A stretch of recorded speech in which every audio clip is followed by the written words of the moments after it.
छोटकी फड़क वाली रंग लगावे पियर की फड़क वाली रंग खेले ले ललकी फड़क वाली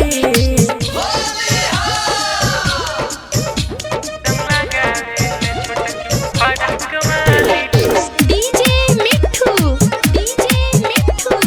राजा पटसोनी म्यूजिक बाय बिट्टू गुप्ता। चढ़ते फागुन देखा बिहिया गहरा माइल छोटे के देखी देखी कोहरे समाइल छोटे के देखी देखी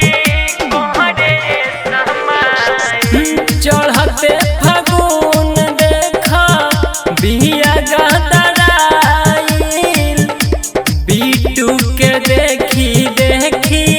कोहरे समाइल खाली